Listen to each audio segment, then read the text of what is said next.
கேள்வி பார்வையாளருக்கு வணக்கம். இந்த நேர்காணலில் நாம் சந்திக்க இருக்கும் சிறப்பு விருந்தினர் அண்ணா திராவிட மக்கள் முன்னேற்ற கழகத்தின் தலைவரும் 4ஆம் கட்ட மொழிப்போர் தியாகியுமான, அதாவது தேசிய பாதுகாப்பு சட்டத்தில் கைது செய்யப்பட்ட வழக்கறிஞர் பசும்பொன் பாண்டியன் அவர்களை தான் சந்திக்க இருக்கோம். சார் வணக்கம். வணக்கம். இன்னைக்கு பார்த்தோம்னா மொழிப்போர் தியாகியினுடைய நினைவு நாள். எங்களை போன்ற இளைஞர்களுக்கு இந்த மொழி போராட்டம்னா என்னன்னு கூட தெரியாது. 1938 தொடங்கி அப்புறம் 65 போன்ற பல்வேறு போராட்டங்கள்லாம் நடந்திருக்கு தமிழ்நாட்டில். இந்த மொழிப்போர் தியாகிகள் நினைவனத்தில் என்ன சொல்ல விரும்புறீங்க? மொழி போராட்ட வரலாறு என்பது தமிழனோட உயிரோடும் உணர்வோடும் கலந்த ஒரு உணர்வுபூர்வமான விஷயமாகும். 1937 ராஜாஜி அவர்கள் சென்னை ராஜதானியுடைய பிரதமராக இருக்கும் பொழுது, ராஜதானின்னா அப்படின்னா இளைஞர்லாம் தெரிஞ்சுக்கிறோன்னா ஆந்திரா, கர்நாடகா, கேரளா இதெல்லாம் அடங்கிய, சென்னை உட்பட அடங்கிய பகுதி தான் மொழிவாரி மாநிலங்கள் பிரிக்கப்படுவதற்கு முன்பாக சென்னை ராஜதானி. கட்டாயமாக இந்தியை படிக்கணும்னு சொல்லி கொண்டு வரதை எடுத்து அன்றைக்கு இன்னைக்கு சில பேர் கடப்பாறைன்னு பேசிட்டு இருக்கேன். பெரியார், நாங்கள் பெரியாரை பாரதி கடப்பாறை கொண்டு, பாரதி கடப்பாறை தெரியுமா உனக்கு? ஏடி ராகவி கடப்பாறை தானே பாரதி கடப்பாறைய? சீமான், நான் அவனை இப்ப பேசக்கூடாது சொல்றான். 37 ஆதிக்க இந்திய எதிர்த்து அன்னை தமிழை காப்பதற்காக அறைகுள் கொடுத்தவர் தந்தை பெரியார் 37 தொடங்கினார். தளபதி அண்ணா, அதுதான் தளபதி அண்ணாவா மாறினார். நாவலர் சோமசுந்தர பாரதியார், மறைமலை அடிகளார், தமிழ் தென்றல் திருவிக்கா, இப்படி எண்ணற்ற தமிழ் அறிஞர்கள், சான்றோர்கள் தொடங்கிய போராட்டம். அந்த போராட்டத்தில் தான் சென்னை சிறை கூட்டணியிலே முதலாக மொழி போராட்டத்திற்காக களப்பலி சிறையிலே ஆனவர் நடராஜன், தாளமுத்து, 2 பேர். 2 பேருடைய உடல், உயிர் போன அந்த உடலை சிறையில வாங்குறதுக்கு அன்னைக்கு ராஜா சார் முத்தியா செட்டியார் அந்த வகைரா தான் அன்னைக்கு போய் வாங்குறான். வாங்கி பெரிய ஊர்வலத்தை நடத்துறாங்க. முதலாக நடைபயணம் அன்னைக்கு பட்டுக்கோட்டை அழகிரி, அஞ்சானஞ்சன் அழகிரி அவர்கள் தான் திருச்சியிலிருந்து தொடங்கி சென்னை வரை பட்டுக்கோட்டை அழகிரி அவர்கள் இந்தியை எதிர்த்து தமிழை காப்பதற்காக பிரச்சார நடைபயணத்தை மேற்கொண்டார். அவர் போராடம்லாம் காங்கிரஸ்காரங்க அன்னைக்கு கருப்பு கொடி தோரணம் கட்டினாங்க. அப்போ ஒரு இடத்துல, எல்லா இடத்துலையும் பட்டுக்கோட்டை அஞ்சானஞ்சன் அழகிரி அவர்கள் விளக்கமா பேசினாங்க. நான் ஏன் தமிழை காக்க நினைக்கிறோம்? அன்னை மொழி, நம்முடைய உயிர் மொழி, அமுத மொழி, செந்தமிழ், பைந்தமிழை, முத்தமிழை நாம் காப்பதற்கு காரணம் இதுதான். அரக்கன் இந்தி மொழியை எதிர்க்குவதற்கு தான் காரணம்னு சொல்லி விளக்கம் சொன்னதுக்கு பின்னாடி, எவன் காங்கிரஸுக்காரன் கருப்பு கொடியை கட்டியிருந்தானா அவனே கழட்டிட்டு அஞ்சானஞ்சன் அழகிரிக்கு வரவேற்பு கொடுத்த நிகழ்வுகள்லாம் வரலாற்று நடந்திருக்கிறது. அதற்கு பின்னாடி அந்த பிரச்சனை அன்றைக்கு நிறுத்தப்பட்டு திரும்பவும் 1949 மீண்டும் இந்திய போராட்டம் தொடங்குது. பெரியாரும் அண்ணாவும் தான் தலகர்த்துகளாக, தளபதிகளாக இருந்து இந்த போராட்டத்தை நடத்துறாங்க. அதற்கு பின்னாடி 1963 மீண்டும் தொடங்குகிறது. ஜவஹர்லால் நேரு அவர்கள் இந்த இந்திய போராட்டத்தை குறித்து நாடாளுமன்றத்தில் ஒரு வாக்குறுதி கொடுக்கிறாரு. இந்தி பேசாத மாநிலங்கள் ஆட்சி மொழியாக ஆங்கிலத்தையும் இணைத்துக் கொள்ளலாம். இந்தி பேசாத மக்கள் விரும்புகின்றவரை இந்தி திணிக்கப்படாத என்ற உறுதிமொழியை 63 போராட்டத்தின் போது வழங்கப்பட்ட காரணத்தால் இந்த போராட்டம் நிறுத்தப்படுகிறது. 15 ஆண்டுகள் தான் இதுக்கு அவகாசம் சொல்றாங்க. அப்புறம் 15 ஆண்டுகள் கழிச்சு திரும்ப இந்தி மொழியை தான் ஆட்சி மொழியாக கொண்டு வந்துருவோம்னு சொல்றாங்க. மீண்டும் மிகப்பெரிய புரட்சி, ரத்தத்தால் எழுதப்பட்ட அந்த வரலாறு தான் 50 நாட்கள் தமிழ்நாட்டில் நடந்த மிகப்பெரிய வரலாறு. உலகமே திரும்பி பார்த்த வரலாறு, ரத்தத்தால் ரத்த புரட்சி ஏற்பட்ட வரலாறு தமிழ்நாட்டில். சுதந்திர இந்தியாவில் முதலாக ராணுவம் சுட்டது தமிழ்நாடு. அந்த போராட்டத்தை இன்னைக்கு சில பிக்காளி நாய், சில பேர் பிக்காளி நாய் வரலாறு தெரியாதவெல்லாம் இருக்கான். அவெல்லாம் அரசுக்கு நேரம் செஞ்சாரிச்சு போட்டிக்கு தான் போகணும்லாம் இருக்கேன். அந்த விஜய் மாதிரி ஆளு இந்த வரலாறும் தெரியாது, இந்த வரலாறோட இணையவும் இல்லை. இன்னைக்கு மொழி போராட்ட தியாகி நடத்துகிற பனையூரில் நடத்துகிறானாவே அவனுக்கு யாருன்னு கேட்பேன், மொழி போராட்டமா அது என்ன மொழின்னுவேன். இப்படி கேவலப்பட்டவங்க தான் இன்னைக்கு இருக்காங்க. இவங்களும் நம்ம பேச வேண்டி இருக்கு. கிலோ என்ன விலைன்னு கேட்பாங்க சார். கிலோ மொழி போராட்டம் எங்கன்னு கேட்கிறவன் தான் அவன். இன்னைக்கு பாருங்க, அந்த மொழி போராட்ட வரலாறை முழுமையாக நடத்தியவர் தந்தை பெரியார். இவன் சைமன் சீமான் திருட்டு நாய், காட்டு முராண்டி மொழின்னு பெரியார் சொன்னார். ஒரு வாரத்தில் சொல்லிட்டு போறேன். திருட்டு நாய், திருட்டு நாய், முள்ள மாதிரி நாய். அன்னை தமிழுக்காக போராடுறது உங்க அப்பனாடா செபஸ்டியானா? தந்தை பெரியார் தான் 37 இருந்து தொடர்ந்து ரத்த புரட்சி தமிழ்நாட்டில் ஏற்பட்டதற்கு காரணம் தந்தை பெரியார், பேரறிஞர் அண்ணா, டாக்டர், நாவலர், கலைஞர். எல் கணேஷ் இப்பதான் மறைஞ்சார், லெப்டினன்ட் ஜெனரல். அவர் இன்சியல் எல்ஜி, ஆனா லெப்டினன்ட் ஜெனரல் சொல்லுவாங்க. தமிழ்நாட்டில் தெலுங்கு மொழி பேசுறவங்க எல்லாம் தமிழே இல்லை. டே மானங்கட்ட சைமன் சீமானே, 65 இந்திய போராட்டத்துக்கு நடத்திய மாணவர் செயலாளர் யார் தெரியுமாடா? பே சீனிவாசன். உயிரோடும் உணர்வோடும் கலந்த பே சீனிவாசன், காமராஜர் தோற்கடிச்ச மாணவர். அவர் தலைக்கு தாண்டா விளை வச்சாங்க. நீயா நடத்துன? உங்க அண்ணன் நடத்தினானா? உங்க வீட்டில் இருந்திருப்பீங்களா? 65 பிறந்த இருந்திருப்பீங்களா? எவடா மொழி போராட்டத்துக்கு வந்திருப்பீங்களா? கேரளாவில் பிழைச்சிக்கிட்டு இருந்த நாய், திருட்டு நாய் கடப்பாறையை கொண்டு இடிப்பார். உங்க கடப்பாறையை தூக்கிட்டு வா, முன்ன கடப்பாறைய. 65 மாணவர் புரட்சி. அண்ணாவே போராட்டத்தை கெடுத்து போராட்டத்தை நிறுத்த சொல்லி எழுச்சி இடத்திலே பேசுகிறார். அந்த அளவுக்கு எங்கு பார்த்தாலும் புரட்சி. பள்ளிக்கூட அளவில் மாணவர்கள் கலந்துருக்காங்க. மதுரையிலே தியாகராயர் கல்லூரி மாணவராக இருந்தவர் தான் அண்ணன் காளிமுத்து, பே சீனிவாசன், நான் காமராஜ். இவங்க எல்லாம் ஊர்வலமா கிளம்பி வரும்போது மதுரையே திரண்டிருக்கு மக்களும். இது காரணம் பெரியாரின் பேச்சுடா, மானங்கட்டவங்களா. அண்ணாவுடைய பேச்சு, கலைஞருடைய பேச்சு, நாவலர் பேச்சு, மதியழகன் பேச்சு, என்விஎன் பேச்சு, சத்தியவாணி முத்து பேச்சு, ஏவிபி ஆசை தம்பி, சிபி சிற்றரசு. எவ்வளவு பெரிய வரலாறு. போற போக்கில் திராவிடத்தை கிழிச்சு புடுவாங்க. கிழிக்க முடியுமா? நீங்க எவ்வளவு பெரிய வரலாறுக்கு உணர்வுபூர்வமான சொந்த இயக்கம். மாணவர் ஊர்வலத்தை அன்றைக்கு காங்கிரஸ்காரர் அலுவலகத்துக்கு முன்னாடி நம்ம மாணவர்கள் அந்த வடக்கு மாசி வீதியில இருந்த பந்தல தீ வச்சதுனால வெட்டறிவாள் வீரையா, விவிதி வீரமுத்து, அணுகுண்டு ஐயாவு பேருல பேருல காங்கிரஸ்காரங்க அப்ப மாணவர்களை வெட்டினாங்க. அதான் தமிழ்நாடு பூரா மாணவர் எழுச்சிக்கு ஒரு ரெஃப்ளெக்ஷன், பிரதிபலிப்பாச்சு. கூடலூர்ல மிகப்பெரிய கலவரங்க. மதுரை நம்முடைய கூடலூர், நம்ம கூடலூர் ராஜாங்க வகையரா திராவிட முன்னேற்ற கழகத்தில் எம்பியா இருந்த ஒரு குடும்பம்லாம் அதில் பாதிக்கப்பட்டது. பொள்ளாச்சியில எத்தனை பேர் செத்தாங்கன்னே தெரியல. முதல்ல ராணுவம் சுட்டது பொள்ளாச்சியில தான். சவக்குழியில யார் இறந்தான்னு நினைக்கிறது முழு பேரே தெரியாது. சவக்குழியை பெருசா தோண்டி அதை மொத்தமா புதைச்சிட்டாங்க. இந்த அட்டுழியத்தினாலதான் காங்கிரஸ் தமிழ்நாட்டில் தலையெடுக்க முடியல. இன்னைக்கு வரைக்கும் பக்தவத்சல முதலமைச்சர் அட்டுழியம் அக்கிரமம் அன்னை மொழிக்கு போராடிய தமிழர்களை, மாணவர்களை, சிவகங்களை மாணவர் ராஜேந்திரன் சுடப்பட்டார். இந்த நிலையில்தான் ஒரு 24 வயது இளைஞர் இன்றைக்கு அரியலூர் மாவட்டம், அன்றைக்கு ஒன்றுபட்ட திருச்சி மாவட்டம் கீழப்பழுவூர் சின்னச்சார் திருமணமாகி குழந்தை, பெண் குழந்தை திராவிட செல்வி இன்னைக்கு இருக்கு. கீழப்பழுவூர் சின்னச்சாருடைய மகள் அன்றைக்கு சிறு குழந்தை. நான் பக்தவத்சல முதலமைச்சரை பார்த்து கேட்கணும்னு போறேன்.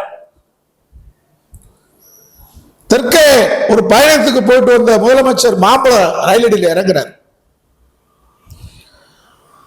ஐயான் போறான். என்னன்னு கேட்கிறார், நீங்களும் தமிழன் தானையா, தமிழை காப்பாத்துக்கு ஏன்ற யார பைத்தியக்காரன் தூக்கி உள்ள போடுறாங்க பக்த வச்சு. அந்த அகம்பாவத திமுறாண்டா காங்கிரஸ் தமிழ்நாட்டில் என்னைக்கு எந்திரிக்க முடியாத காரணம், தூக்கி சிறையில் அடைச்சிடாங்க. சிறையிலிருந்து நேரம் வர்றா, ஏண்டா என் அன்னை நாட்டில், என் அன்னை தமிழ் பேசுகிற நாட்டில் ஒரு முதலமைச்சர் ஒரு தமிழனாக இருந்து கொண்டு தமிழை காப்பாத்துன்னு சொன்ன ஒரு பாவத்திற்காக இந்த தமிழ் குடிமகனை, ஒரு தமிழ் வீர மகனை, தமிழ் தாய் தமிழ் பால் குடிச்சு வளர்ந்த ஒரு மகனை பைத்தியக்காரன் பட்டமாடா சூட்டுகிறாய். அதிகாரம் உனக்கு மண்டையில் இருக்கிறது, கொழுப்பேறிப்பு இருக்கிறது, ஆணவம் உன் கொழுப்பே இருக்கிறது. டெல்லி ஏகாதிபத்தியத்தால் நீ ஆணவத்தில் அலைகிறாய். நீ ஆணவத்தில் அலைந்து உன் உத்தரவு என்னை சிறையில் தான் தள்ள முடியும். நான் இந்த உலகமே திரும்பி பார்க்க வைக்கிறேன். நீ அதிகாரத்தில் இருக்கிற திமுறால் என்னை நீ சிறையில் அடைத்தாய். உன் ஆணவத்தால் கொழுப்பால் என்னை நீ சிறையில் அடைத்தாய். நான் கேட்டது என்ன பாவம்? என் அன்னை மொழியை, தாய் மொழியை நீ ஒரு தமிழாக பாதுகாக்கிற கோரிக்கைக்காக நான் பைத்தியக்காரப்பட்டமா? நான் பார் உலகமே திரும்பி பார்க்க வைக்கிறேன் என்று சொல்கிறார். நேராக வீட்டிற்கு வருகிறான். ஒரு கடிதம் எழுதுகிறான் மனைவிக்கு. நான் அன்னை மொழியை காப்பதற்காக தன்னுயிரை நீக்கப் போகிறேன். நாளை எனது மகள் திராவிட செல்விக்கு வேறு எங்கும் திருமணம் முடித்து விடாதே. உன்னுடைய சகோதரனையே குழந்தை வளர்ந்தால் திருமணம் முடித்துக்கொள். நாடு என்ன நிலைமைக்கும் போகலாம். அல்ல என் குழந்தை பாதுகாப்பு இருக்கணும்னா உறவினர், என்னுடைய மைத்தினர், உன்னுடைய தங்கையை மனைவிக்கு சொல்லுவார், உன்னுடைய சகோதரனையே திருமணம் முடிச்சிருக்காங்க. முடிச்சு அருமையா வாழ்றாங்க. இந்த எதிர்பார்ப்பு இல்லாமல் கீழே போல ஒரு சின்னச்சாமி அவன்கிட்ட இருக்கக்கூடிய வேஷ்டி சட்டை அனைத்தையுமே ஒன்னா போட்டுக்கிட்டு திருச்சி ரயிலடிக்கு வர்றான். பெட்ரோலை ஊத்துறான். அன்னை தமிழை காப்போம், ஆதிக்க இந்திய எதிர்ப்போம், வாழ்க தமிழ் வாழ்க தமிழ்னு சொல்லிட்டு மன்னனை பெட்ரோலை ஊற்றி கொளுத்துற. ஏன்னா ஒரு சட்டை ஒரு வேட்டியோட கொளுத்துனா உடனே அணைச்சிடலாம். பாருங்க, டே சைமன், உன் பேச்செல்லாம் கேட்டதை விட தீ குளிப்பானா வேற வேலை பார்ப்பான. நீ என்ன வேலை பார்த்து தெரிஞ்ச? உச்சநீதிமன்றம் யாருக்காக மன்னிப்பு கேட்ட? காமக்கலியாட்ட போயிலுக்கலாம். அண்ணாவின் தொண்டனா, பெரியாரின் தொண்டனா, கலைஞரின் தொண்டனாவன் பேச்ச கேட்ட எவனாவது டீ குடி கூட மாட்டான். அன்னை தமிழை காப்பதற்காக உலகமே ஒரு மொழிக்காக தீ குளித்த வரலாறு உலகமே திரும்பி பார்த்தது கீழப்பலூர் சின்னச்சாமி நடவடிக்கை. அதை தொடர்ந்து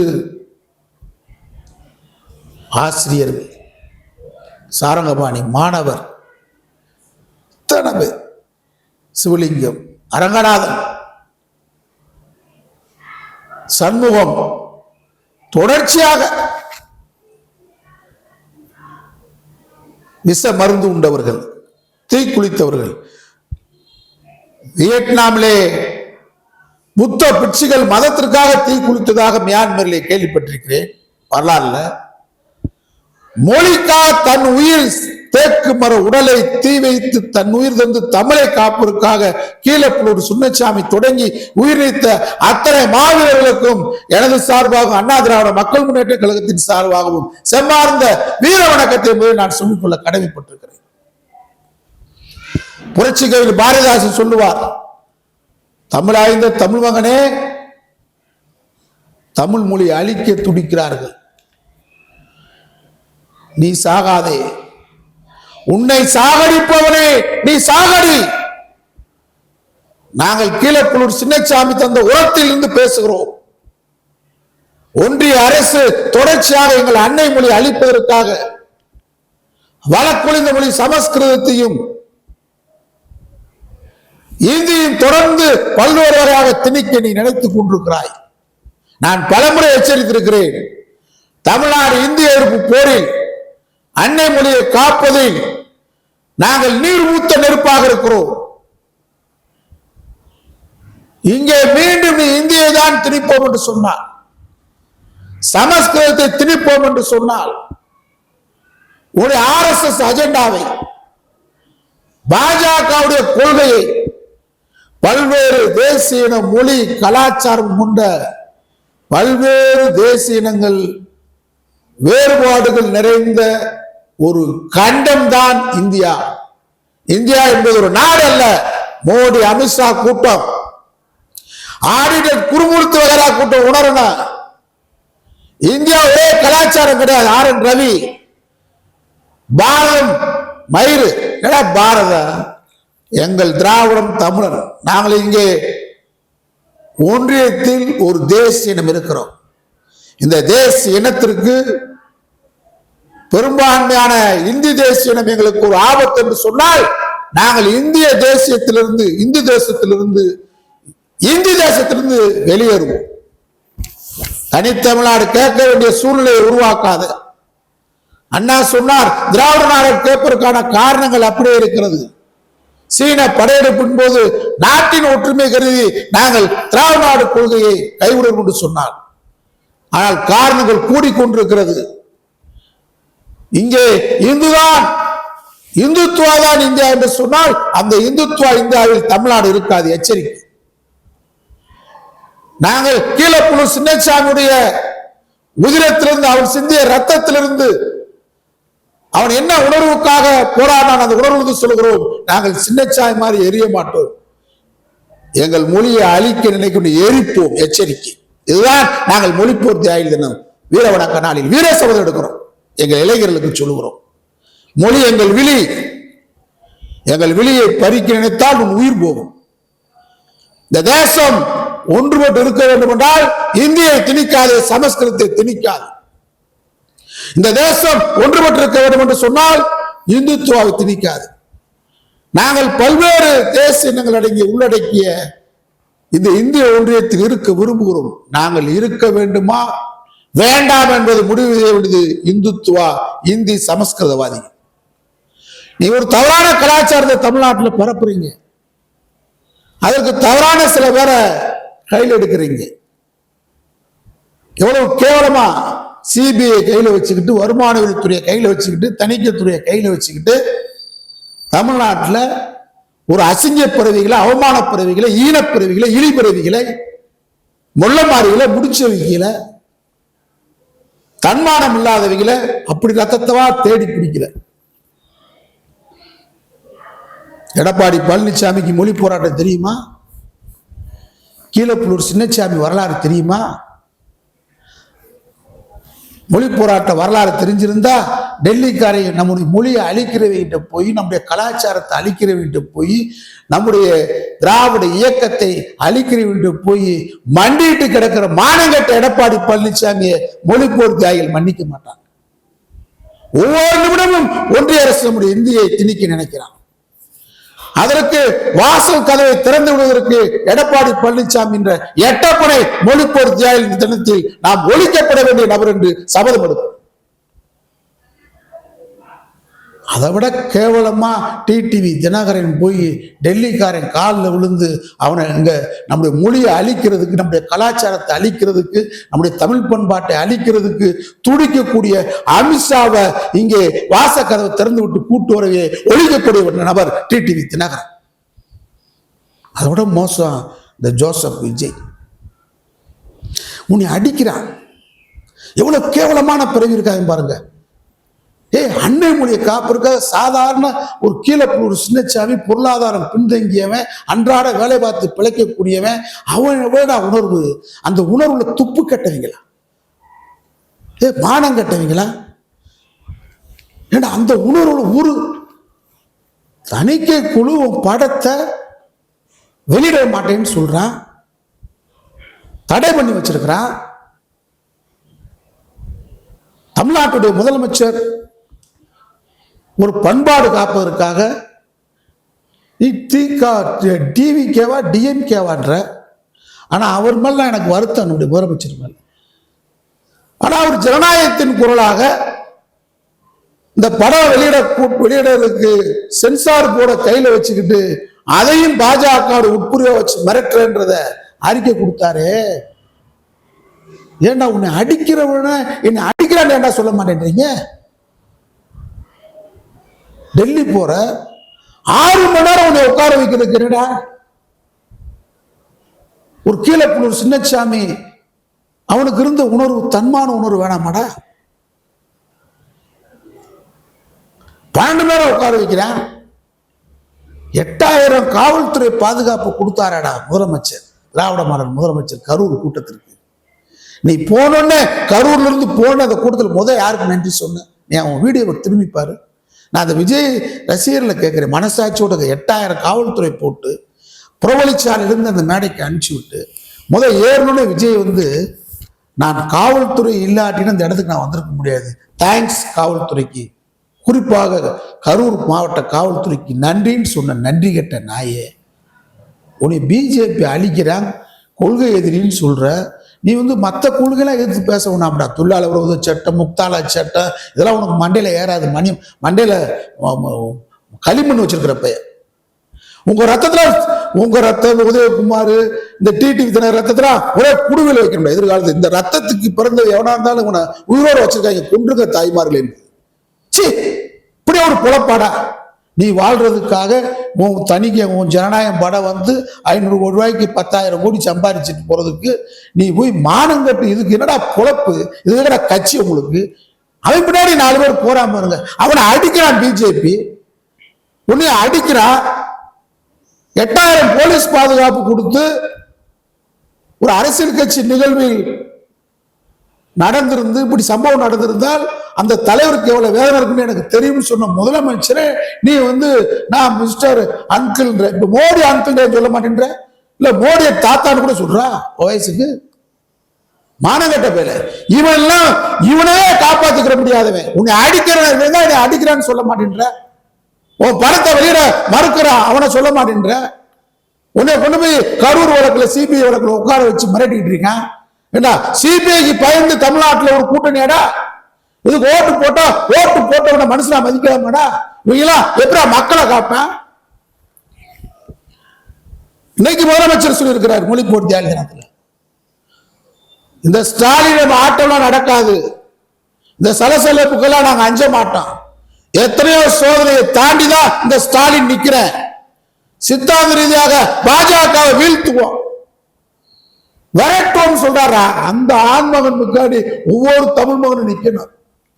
எனக்கு சில பேர் ஒரு சீட்டு கிடைக்கிறதுக்கா, சீட்டு கிடைச்சா நான் சொர்க்கத்துக்காக போறான், கொடுத்தா சட்டமன்றத்துக்கு போறான், திராவிட மாடல் அரசு கொடுக்குறா நிக்க போறான், கொடுக்கலையா இதே மாதிரி பேச மக்கள் மன்றத்துக்கு போகா. சட்டமன்றத்தில் பேசுறேன்னா, நாடாளுமன்றத்தில் பேசுறா, மக்கள் மன்றத்தில் பேசுறேன்னா, நீதிமன்றத்தில் பேசுறா, மக்கள் மன்றத்தில் பேசிட்டு போறோம். நாங்க எப்பயும் மாண்புமிகா இருக்க விரும்புறோம். மாண்புமிகு வந்தா இந்த கொள்கைக்கு உரமா இருப்போம், இல்லையா வேற இருந்துட்டு போறோம். இதுக்கெல்லாம் நாங்க எந்த பிரிவு நானும் தளபதி ஸ்டாலின் ஆதரிக்க வேண்டிய கட்டாயத்தில் ஒவ்வொரு தமிழனும், தமிழ் மகனும், தமிழ் தாய் தமிழ் மகனுக்கு பிறந்தவன் ஒவ்வொரு ரத்தமும் இன்னைக்கு நிக்கணும். என்னடா டிடிவி பேசுற பங்காளி சண்டை? மானம் கேட்டவன. உன் வீட்டுல ஒரு குடும்பம் இருக்கு, சாதாரண உண்மையை பேசுறேன். அண்ணன் தம்பி 5 பேர் இருக்கான், குடும்பத்தில் சொத்து பிரிக்கல சண்டை வருது. அந்த 5 பேர் வீட்லயும் 5 பேர் மனைவி இருப்பாங்க. அந்த மனைவிக்கு அண்ணன் தம்பி இருப்பான், மைத்துனர் இருப்பான். இந்த 5 பேர் அண்ணன் தம்பியுடைய சண்டையில அவங்க தலையிட்டா நம்ம என்ன சொல்லணும்னு கேட்டா, சாதாரண கிராமத்துல நடைமுறை தமிழ் மகனுடைய நடைமுறை, எங்க குடும்ப பிரச்சனைடா, நாங்க பங்காளியை நாங்க பேசி தீர்த்துக்கிறோம். நீ யாரா மாமச்சன? எங்க அப்பனை காடா பிறந்த நீ? உங்க அக்காவை கட்டி கொடுத்துருக்க அண்ணனுக்கு, உன் தங்கச்சி அம்பி கட்டிருக்கான், நீ யார வீட்டுக்கு நுழைக்கிற? நாங்க பங்காளிடா. அதான சாதாரண வீட்டுல சாமானியமான ஒரு வீட்டை பிரிக்கிறதுக்கு சண்டை வந்தா கூட இப்படி பேசுறான். ஆனா டெல்லிக்காரே பாஜக தமிழ்நாட்டுக்கு என்னடா பண்ணிருக்கான்? அமித்ஷாவுக்கும் தமிழ்நாட்டுக்கு என்னடா சம்பந்தம்? மோடிக்கும் தமிழ்நாட்டுக்கு என்ன சம்பந்தம்? அந்த கட்சி தமிழ் மொழி வளர்ச்சிக்கு பாடுபட்டு இருக்கா, தமிழோட உயர்வுக்கு பாடுபட்டு இருக்கா, விவசாயிகளுக்கு பாடுபட்டு இருக்கா? இந்த தமிழ் மண்ணை பத்தி தெரியுமா? இங்க இருக்கக்கூடிய வழிபாட்டு முறை, கடல் வழிபாட்டு முறை தெரியுமா? இங்க இருக்கக்கூடிய பூர்வீகம் தெரியுமா? குறிஞ்சி, முல்லை, மருதம், நெய்தல், பாலை 5 வகை நிலங்கள்ல வாழக்கூடிய மக்களுடைய கலாச்சாரம் முறைவிடும் தெரியுமா? அவனுக்கு நமக்கு என்னடா சம்பந்தம்? இப்ப நீ பங்காளி சண்டை டிவி என்ன சொல்லிருக்கணும் தெரியுமா? இப்ப யார ஒழிக்க வர்றான் அவன்? நம்ம திராவிடம் சொல்றோம்டா. TTV, Edappadi, dead body, Joseph Vijay, உங்களுக்கு சொல்றேன், வீடு இருந்தாதான் ஓடு மாற்ற முடியும்னு அண்ணா சொன்னார். 62ல விலைவாசி போராட்டத்துல வேலூர் சிறையில் அண்ணா இருக்காரு, சீனாக்காரன் இந்தியாவில படையெடுத்துட்டான். அப்ப அண்ணா திராவிட நாடு கொள்கையை கைவிடுன்றாரு. என்ன சொல்றாரு, நாடுன்னு ஒண்ணு இருந்தா தாண்டா நம்ம பிரிவினை கேட்க முடியும், நாட்டுக்கு ஆபத்து வந்துருச்சான்றார். அப்பதான் திராவிட நாடு கொள்கையை அண்ணா கைவிட்டார். வீடு இருந்தாதான் ஓடு மாற்ற முடியும்ன்றாரு. அது மாதிரி இந்த திராவிட இயக்கம், திராவிட இயக்கன்ற பேர்ல அண்ணா திமுக இருந்தாலும் சரி, மறுமலர்ச்சி திமுக, அண்ணா திராவிட மக்கள் திராவிட இயக்கம் தான் தமிழ்நாட்டில் கட்டமைப்பை 60 இன்னைக்கு இந்த அளவுக்கு முன்னேற்றி வச்சிருக்கிறான். இந்த சுதந்திரத்துக்கு முன்னாடியும் சரி, சுதந்திரத்துக்கு பின்னாடி சரி, பிஜேபி கட்சி இந்தியாவுக்கும் சரி தமிழ்நாட்டுக்கும் சரி ஒரு துரும்பு எடுத்து போட்டுக்குதான் நயினார் நாயந்திரன், தமிழ் இசை, எச் ராஜா சொல்லுங்கடா. நான் சொல்றேன்ல, மொழி போராட்டம் எவ்வளவு பெரிய போராட்டம், சமூக நீதி போராட்டம், விலைவாசி போராட்டம், மண்ணை பக்குவப்படுத்திருக்கிறோம். காடு மேடா இருந்த கழனியை உழுது பயிரிட்டு இன்னைக்கு விவசாயம் செழிப்பா வரும்போது சீமான் சொல்ற திருட்டு பெய பெரியாரின் பிரம்பா பாரதியாரின் கடப்பாரி. இன்னைக்கு பாரதியாரின் கடப்பாரி கேட்டீராகவே எச் ராஜா கடப்பாரி தொட்டு பார்த்துட்டு பேசுறான். மானங்கட்டவனே, நாங்களும் போடுவோம், போடவா? சீமானின் வேசித்தனமா, சீமானின் சின்னத்தனமா? போடு, நீ தேர்தலுக்கு பின்னாடி போடு, நாங்களும் போடுறோம். சீமானின் காம களியாட்டத்தனமா, சீமானுடைய காம களியாட்டம் உச்சகட்டமா? போடும்டா. பெரியார தொட்ட கெட்ட எவனாலும் கெட்டு போவான். நீ 2026 தேர்தலுக்கு பின்னாடி அழிக்கப்பட வேண்டிய, ஒழிக்கப்பட வேண்டிய நபர் சைமன் சீமான். அது மாதிரிதான் நான் டிடி வச்சு பங்காளி சண்டைய இப்ப திராவிடத்துக்கு ஆபத்துறா. திமுக என்ன கருதல் பண்ணுச்சு, டிடி வரிசையா பட்டியல் போட்டு பாஜக பட்டிமன்றம் நடத்தமா? தமிழ்நாட்டுக்கு அண்ணா திமுக கட்சி அழிக்கிறது பிஜேபியா திமுகவா? டிடி மனசாட்சியோட சொல்லு. அண்ணா திமுக தொண்டனை கேட்கிறேன், ரோசமுள்ள மானமுள்ள தொண்டனை கேட்கிறேன். டிடிவில ஒரு மனுஷனா மதிக்கலாம் எதிர்காலத்துல? முக்குளத்தூர் சமுதாயத்தில் பிறந்ததே கேவலம். உங்களை எப்படி மதிப்பான் மற்ற சமுதாயத்துக்காரன்? நான் ஜாதி பேசல, நான் ஜாதிக்கு அப்பாற்பட்டாரு. நாங்க வீரம் சொல்றீங்களே, வீரம் டெல்லியில் மண்டிட்டு கிடக்கிறது. பணத்திற்காக, பதவிக்காக பல்லிழைத்துக் கொண்டு திராவிடத்தை காட்டி கொடுப்பேன். என்ன பங்காளி சண்டை? என்ன சொல்லணும்னா, திமுகவுக்கும் அண்ணா திமுகவுக்கும் தான் பங்காளி சண்டை. நாங்க பங்காளிகள் ஒன்று சேர்ந்து திராவிடத்தை அழிக்க வருகிற, தமிழ் மொழியை அழிக்க வருகிற, திராவிட கலாச்சாரத்தை ஒழிக்க வருகிற டெல்லிக்காரன விரட்டுவோம் அப்படி சொல்லியிருந்தா உன்னுடைய முக்குளத்து சிங்கமா நாடு தூக்கி கொண்டாடி இருக்கு. இப்ப நம்ம நிக்க வேண்டியது திராவிடத்து பக்கம். நம்மெல்லாம் பங்காளி, அவன் யாரு? அவன் எதிரி. ஒரு ஊர் ஒண்ணு ஊருக்குள்ள 1000 பிரச்சனை இருக்கு. ஒரு சின்ன கிராமம் 500 பேர் இருக்கான்னா 1000 பிரச்சனை அந்த ஊர்ல இருக்கான். ஆனா பக்கத்து ஊருக்காரன் படையெடுத்து வந்துட்டா, நம்ம ஊர் ஒற்றுமைடா. இப்ப தமிழ்நாடு ஒற்றுமையா இருக்கணும்டா. டெல்லிக்கார யாரா நம்மள? அமித்ஷாரா நம்மளை கூப்பிட்டு பேசுறதுக்கு? டெல்லியில கூப்பிட்டு பேசுறதுக்கு அமித்ஷா என்ன பெரிய ஆளா? மோடி பெரிய ஆளு. மோடிக்கும் தமிழ்நாட்டுக்கு என்ன சம்பந்தம்? அமித்ஷாவுக்கும் தமிழ்நாட்டுக்கு என்ன சம்பந்தம்? டெல்லியில போய் மண்டிட்டு கிடக்கிறா மானங்கட்ட எட்டப்பைங்களா? உங்களை விரட்டுதான் மொழி போர் தியாகி வீர சபதம். நன்றி சார். நன்றி.